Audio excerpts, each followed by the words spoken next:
이 일이 일어나기 8일 전에 예수님은 자신이 장차 당하실 일들에 대하여 말씀하셨는데, 장차 당하실 일은 예수님이 예루살렘에서 대제사장과 서기관들로부터 고난을 받고 십자가에서 죽임을 당하고 부활할 것이라는 말씀이었습니다.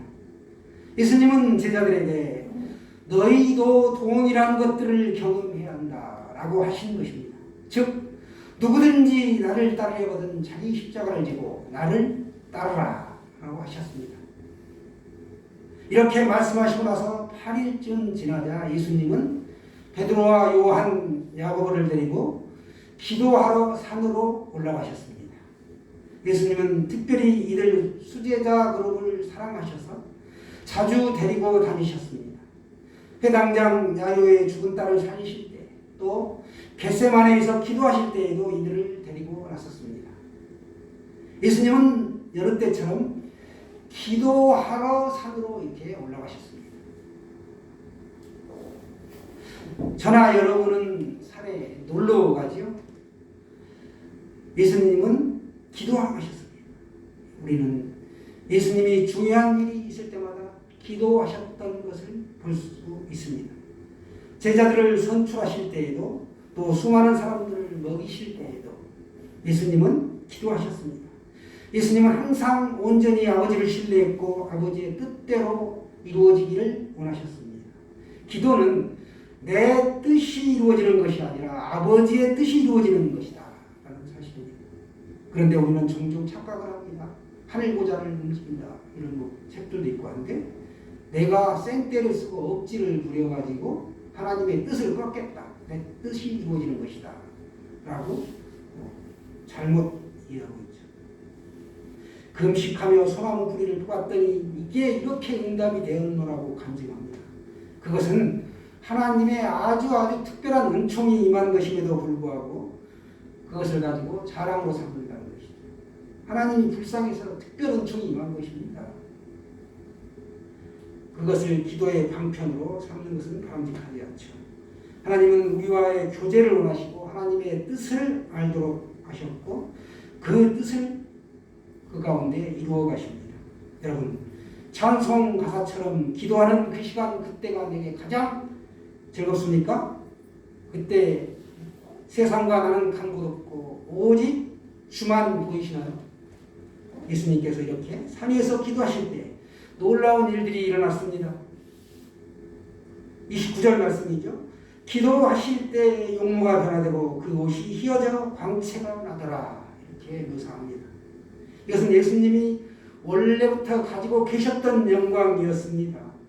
커튼으로 가린 것처럼 인간의 육신에 의해 가려져 있었던 것에 불과합니다. 사람들은 예수님의 놀라운 이적들을 보면서도 예수님을 요셉의 아들, 그저 목수의 아들로만 생각했습니다. 그동안 영광을 가지고 계셨던 예수님은 하나님 아버지의 영광과 동일한 영광을 산 위에서 드러내 보이신 것입니다. 우리가 그의 영광을 보니 아버지의 독생자의 영광이요 은혜와 진리가 충만하다. 아멘. 마치 출애굽기 34장에 오시면 모세의 얼굴에서 광채가 나는 모습과 같은 것이죠. 그 광채가 나는 모습을 보고 사람들이 두려워했습니다. 그 옆에 있는 것만으로도 모세의 얼굴에 광채가 났다면 그 영광의 본체를 가지신 하나님 예수님은 얼마나 찬란하고 위대하겠습니까? 예수님의 영광은 바로 하나님 아버지의 영광이었습니다.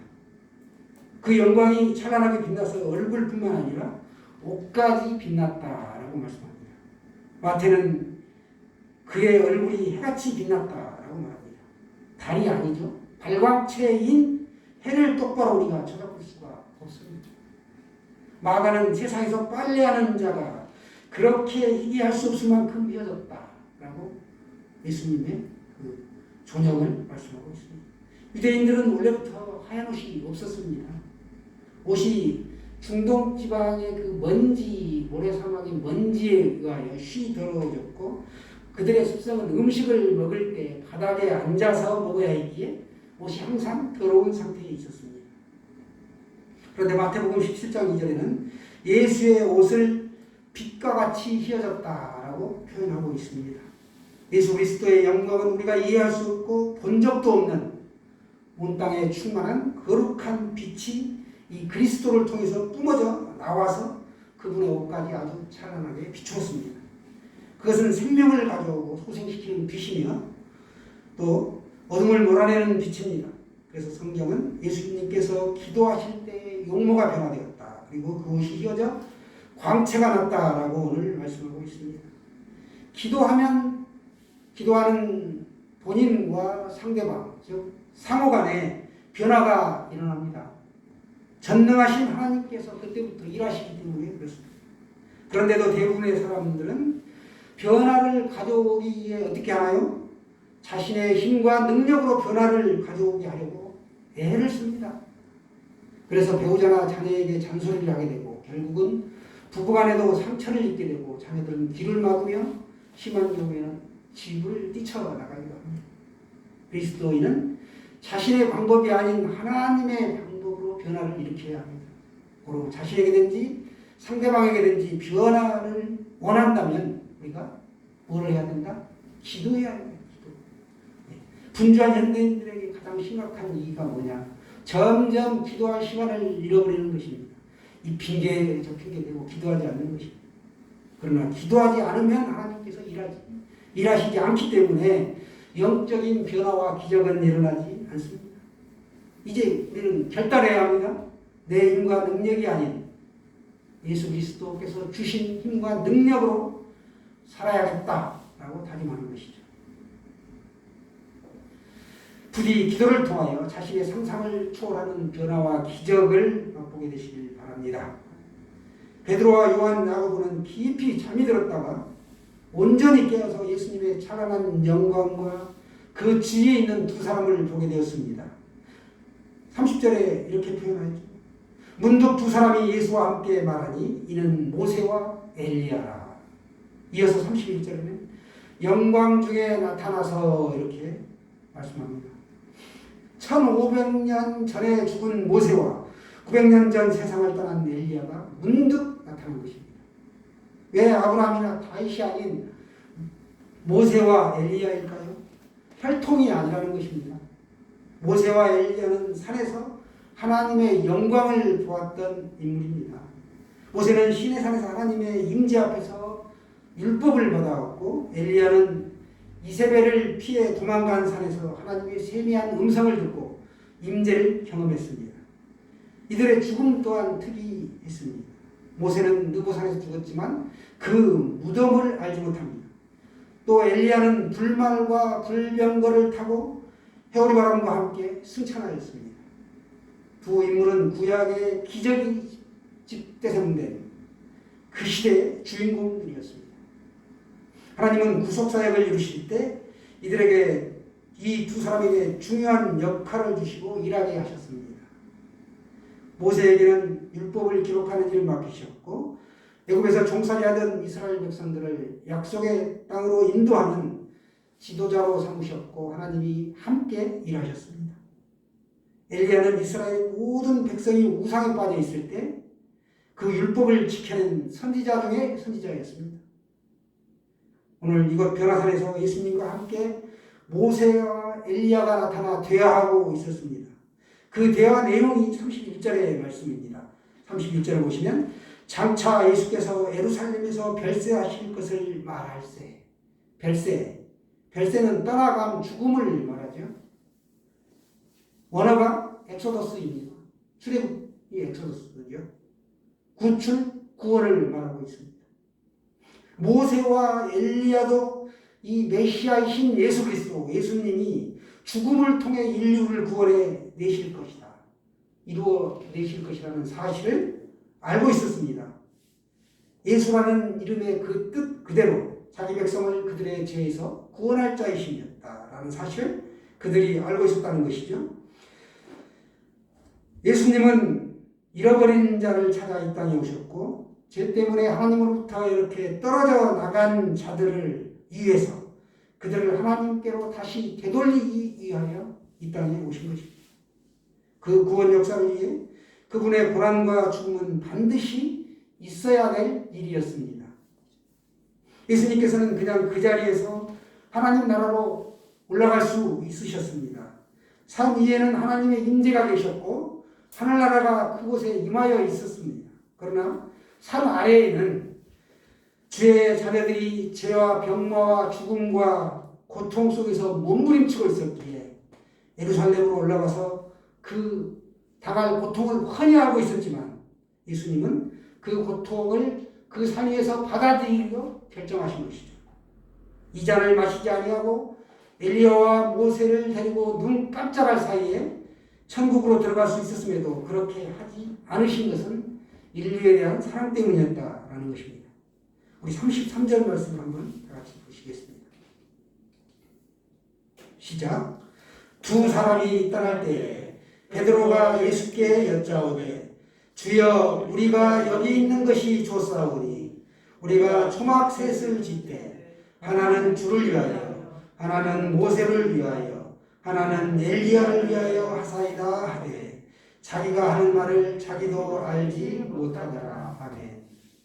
초막 셋을 짓는데 하나는 주님을 위하여 하나는 모세를 위하여 하나는 엘리야를 위하여 짓자. 마침 그때가 초막절이었습니다.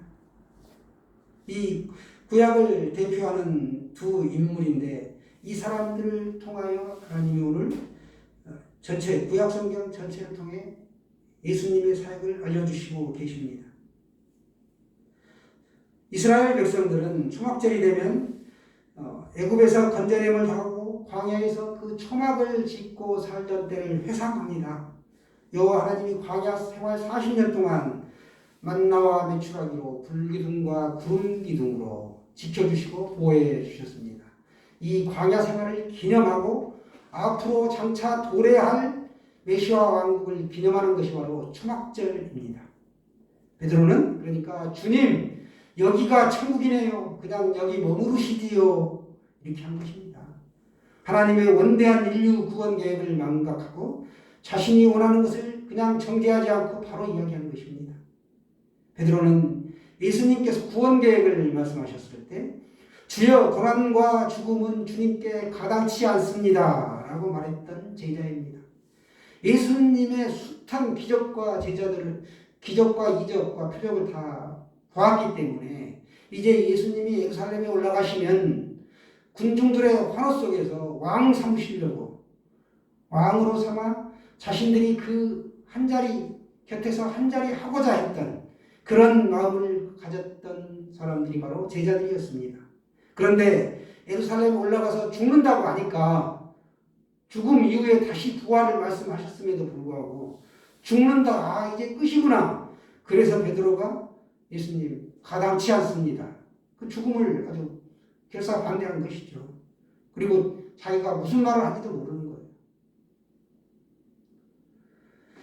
지금 베드로는 찬란하게 빛나는 하나님의 영광 앞에서 주님 여기가 좋사오니 초막을 짓고 여기서 메시아 왕국을 시작합시다 라고 이야기한 것입니다. 이것이 바로 베드로의 본마음이었습니다. 이 말할 즈음에 구름이 와서 그들을 덮는지라. 구름 속으로 들어갈 때 그들이 무서워하더니 라고 34절에 말씀합니다. 우리 어린아이들 운전하고 갈 때 터널 속에 들어가면 갑자기 깜깜해지면 울기도 하죠. 구름이 덮으니까 제자들이 두려움에 떨었다는 것입니다. 왜? 무서워서. 구름은 하나님의 영광이 임재하실 때에 임하는 것입니다. 이스라엘이 애굽의 소나기에서 빠져나왔을 때 하나님은 구름 기둥으로 임재하셨고 또 모세에게도 시내산에서 나타났고 성전을 가득 채우기도 했습니다. 쉐키아나라고 하는데 영광이죠. 지금 새 제자들 가운데 하나님 아버지의 영광이 임재하신 것입니다. 유한한 인간은 하나님의 임재 앞에서 두려워 떨 뿐이라는 것입니다. 그들은 엎드려 심히 두려워했습니다. 그때 하나님은 그들 가운데 임하셨고 35절의 말씀을 말씀하시죠. 35절 구름 소리에서 소리가 나서 이르되 이는 나의 아들 곧 택함을 받은 자니 너희는 그의 말을 들으라 하고 아멘. 예수님이 요단강에서 세례를 받을 때도 이는 내 사랑하는 아들이다. 그리고 십자가에서 못 박혀 운명하셨을 때도 로마의 백부장이 뭐라고 고백합니까? 이는 진실로 하나님의 아들이었도다. 그러니까 예수님은 하나님의 아들이라는 거죠. 그리고 예수님은 하나님이시고 육신의 몸을 입고 이 땅에 신성을 가지고 오신 것이죠. 예수님이 이렇게 십자가에 달려 운명하셨을 때도 고백했고 예수 그리스도는 하나님의 아들이라는 사실을 오늘 또 우리가 알 수 있습니다. 그분은 하나님의 택함을 받은 자, 메시아, 기름 부음 받은 자, 그리스도와 같은 뜻이죠. 하나님의 구원 계획에 따라 고난을 받으셨고 십자가의 죽음과 부활을 성취하시기 위함이셨던 것입니다.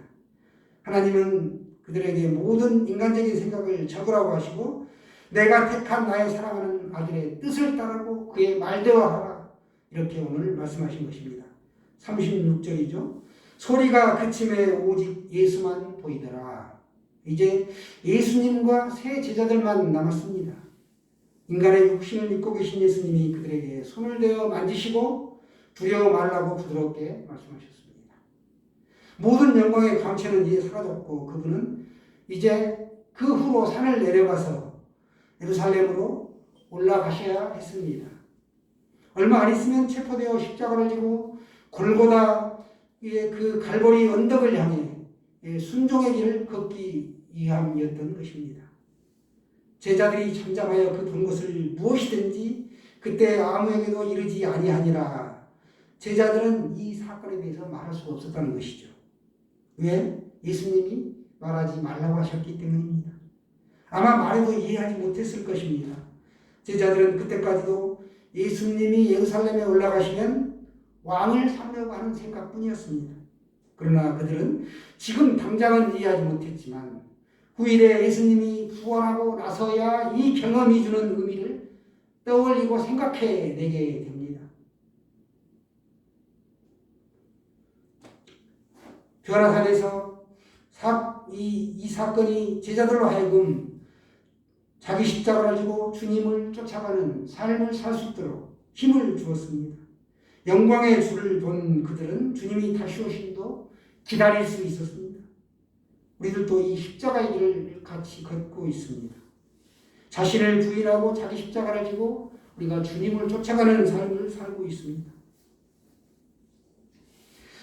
이 사건의 목격자인 베드로는 그러나 그보다도 확실한 예언이 우리에게 있다라고 말씀합니다. 직접 눈으로 보는 것보다 하나님이 우리에게 주시는 말씀을 볼 때 우리는 그리스도의 영광을 볼 것이다 라고 성경은 말씀하고 있습니다. 말씀은 우리를 구원에 이르게 하는 지식이고 우리를 날마다 거룩한 삶으로 인도하여 줍니다. 하나님께서는 우리를 절대로 버리시지 않는다는 것이죠. 코로나 양성 판정을 받으면 사람들은 우리 곁을 떠나가고 멀어지지만 하나님은 결코 우리를 떠나지 않으십니다. 그래서 에베소서 2장 10절에 보시면 우리는 그가 만드신 바라 이렇게 말씀합니다. 하나님께서 우리를 만드셨다는 것이죠. 자기의 형상을 따라. 여기서 만들다로 번역된 이 헬라어가 포이에오인데 시를 뜻하는 영어 단어가 포엠입니다. POEM 스펠링. 이 단어에서 나온 것이죠. 그러므로 시인이 한편의 이 아름다운 시를 짓는 것처럼 하나님께서 우리 한 사람 한 사람을 아름다운 작품으로 만드셨다는 것입니다. 하나님의 사랑이 우리를 창조하시고 예수님의 죽음이 우리를 구원하셨고 늘 우리의 그 인생살이 가운데 어려운 문제들을 만날 때 이 해결해 주시는 성령님이 우리와 함께 계십니다. 믿으시죠? 주님의 영광을 우리가 보려면 말씀을 통해 그분을 꽉 붙잡으시기를 바랍니다. 베드로, 요한, 야고보는 변화산 사건을 목도했지만 예수님께서 자신들의 죄를 또 인류의 죄를 해결해 주시기 위해 곧 십자가에 못 박혀 돌아가실 메시아이시다는 것을 몰랐다가 주님이 부활하신 이후에 주님을 만나고서야 비로소 깨달았습니다. 여러분은 예수님을 어떤 분으로 믿고 따르고 있습니까? 예수님은 우리 죄를 대신하여 십자가에 못 박혀 돌아가시고 부활하신 구원자이실 뿐만 아니라 우리는 우리의 주인으로 믿습니다. 그래서 우리는 영원히 지옥에서 고통을 당하지 않게 되었습니다. 이보다 더 큰 은혜는 없죠. 이보다 더 큰 은혜가 있을 수 없습니다. 따라서 우리는 항상 주님의 은혜에 감사하고 아직도 예수님을 믿지 않는 사람들을 찾아가서 복음을 증거하고 그들도 축복의 반열에 들어오도록 우리가 초청해야 하는 것입니다. 사랑하는 여러분, 매일의 우리의 삶을 말씀과 기도로 하나님의 영광에 꽉 사로잡혀서 힘있게 주님의 뜻대로 살아가시기를 축원합니다.